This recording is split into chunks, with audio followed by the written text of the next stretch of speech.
दोस्तों, जब से इंडियन रेलवे के द्वारा ट्रेनों में नियमों को सख्ती से लागू किया जा रहा है, खासतौर से जैसे कि हम जानते हैं कि इंडियन रेलवे के द्वारा ट्रेन के टिकट पर लागू होने वाले जो नियम होते हैं, उन सभी नियमों को अब काफी ज्यादा सख्ती से लागू किया जा रहा है। लेकिन दोस्तों, अगर आप ट्रेन में ट्रेवल करने का प्लान बना रहे हैं तो आपको जानकारी के लिए मैं आपको बता दूं कि इंडियन रेलवे के द्वारा वेटिंग टिकट के अलावा भी एक और ऐसा नियम देखने को मिलता है जिसको अब ट्रेनों में काफी सख्ती से लागू किया जा रहा है। लेकिन ट्रेन में सफर करने वाले काफी सारे यात्रियों को इससे जुड़ी जानकारी नहीं है, इसी कारण उन सभी लोगों को जुर्माना देना पड़ रहा है। तो क्या है पूरी डिटेल, वीडियो में आगे बढ़ने से पहले कहना चाहूंगा कि वीडियो अच्छी लगे तो वीडियो को लाइक कर दीजिए और चैनल को सब्सक्राइब कर लीजिए। तो चलिए बढ़ते हैं आगे, क्या है पूरी डिटेल के बारे में जान लेते हैं। तो बेसिकली यहाँ पर खास तौर से बात की जा रही है स्लीपर कोच के बारे में, क्योंकि जैसा कि हम जानते हैं कि ट्रेन के स्लीपर कोच में लगने वाला जो टिकट होता है वो या तो आपको इंडियन रेलवे के ऑथराइज्ड टिकट काउंटर से मिलता है या फिर आप IRCTC की वेबसाइट से स्लीपर कोच के लिए अपना जो टिकट है उसको ऑनलाइन भी बुक करा सकते हो। तो जैसा कि हम जानते हैं कि पिछले कुछ दिनों से इंडियन रेलवे के द्वारा वेटिंग टिकट को लेकर सख्ती से नियमों का पालन किया जा रहा है। जैसे कि अगर आप वेटिंग टिकट लेकर स्लीपर कोच में जाते हैं तो आपको स्लीपर कोच से नीचे उतारा जा सकता है और आपसे जुर्माना तक भी लिया जा सकता है या फिर आपको जनरल डब्बों में भेजा जा सकता है। लेकिन पहले ऐसा देखने को मिलता था कि जिन लोगों के पास वेटिंग टिकट होता था वो स्लीपर कोच में जाकर बैठ जाते थे और टीटी के आने के बाद वो टीटी से जो स्लीपर कोच की टिकट है वो कटवा लेते थे और अपनी यात्रा पूरी करते थे। लेकिन दोस्तों, इसके कारण स्लीपर कोच में जो भीड़ है वो काफी ज्यादा बढ़ जाती थी। लेकिन वेटिंग टिकट तक तो ठीक है, लेकिन यहाँ पर हमें कुछ ऐसे भी लोग देखने को मिलते थे जिनके पास जनरल डब्बों की टिकट होती थी और वो भी स्लीपर में जाकर बैठ जाते थे। क्योंकि पहले ऐसा देखने को मिलता था कि जिन लोगों के पास जनरल क्लास की टिकट है वो स्लीपर कोच में जाकर बैठ जाते थे और टीटी के आने के बाद वो टीटी से स्लीपर कोच की टिकट कटवा लेते थे। अब दोस्तों, इसके कारण होता यह था कि स्लीपर कोच होते थे उनमें 3 प्रकार के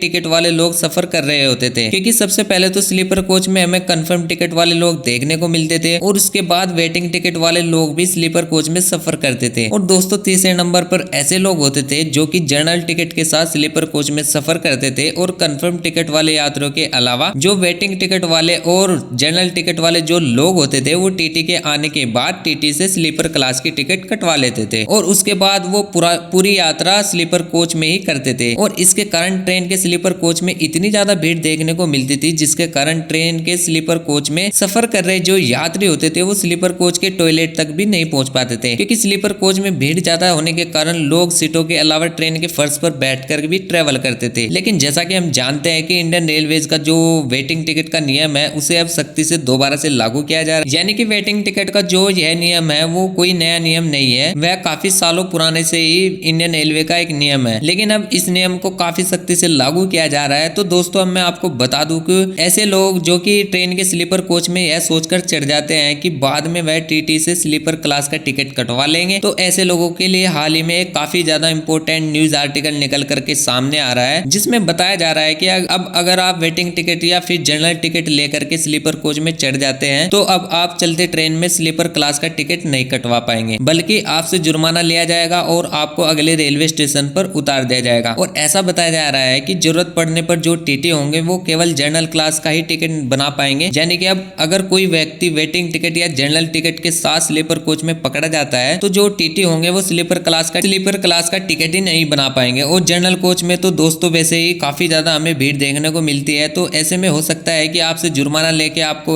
अगले रेलवे स्टेशन पर नीचे उतार दिया जाएगा। और दोस्तों, आपकी जानकारी के लिए मैं आपको बता दूं कि गर्मियों की छुट्टियों या फिर फेस्टिवल सीजन में ट्रेनों में जो वेटिंग होती है बहुत ही ज्यादा, एग्जाम्पल के लिए मैं आपको गर्मियों की छुट्टियों या फिर फेस्टिवल सीजन में एसी वाले कोच में आपको 200 से ज्यादा वेटिंग लिस्ट देखने को मिल सकती है। इसी प्रकार में आपको स्लीपर क्लास में 300 से ज्यादा वेटिंग देखने को मिल सकती है। और इसके अलावा ऑफ सीजन में भी दोस्तों ऐसा बताया जा रहा है कि 10 अगस्त के दिन ट्रेन नंबर 12555 गोरखधाम में इस ट्रेन के स्लीपर क्लास में 100 के आसपास वेटिंग टिकट देखने को मिली थी और थर्ड एसी में 50 के आसपास वेटिंग टिकट देखने को मिली थी। जैसे कि हम जानते हैं कि एक स्लीपर और जनरल कोच वाली ट्रेन में ही हमें वेटिंग की प्रॉब्लम देखने को मिलती है। तो इसी कारण ऐसा बताया जा रहा है कि इंडियन रेलवे के द्वारा अब एसी स्लीपर और जनरल कोच एसी वाली अलग अलग ट्रैक की ट्रेनों को चलाए जाने की तैयारी की जा रही है, जिसके कारण यात्रियों को काफी ज्यादा राहत मिलेगी। और दोस्तों, लास्ट में आपको बता दूं कि अगर आपके पास जनरल टिकट या फिर वेटिंग टिकट है तो आपको ट्रेन के स्लीपर कोच में ट्रेवल नहीं करना चाहिए ताकि आपको किसी भी प्रकार का जुर्माना न देना पड़े। तो दोस्तों, इस वीडियो में इतना ही। कैसी लगी हमारी जानकारी? अगर जानकारी अच्छी लगी है तो वीडियो को लाइक कर दीजिए और चैनल को सब्सक्राइब कर दीजिए। मिलते हैं नेक्स्ट वीडियो में, तब तक के लिए धन्यवाद। जय हिंद।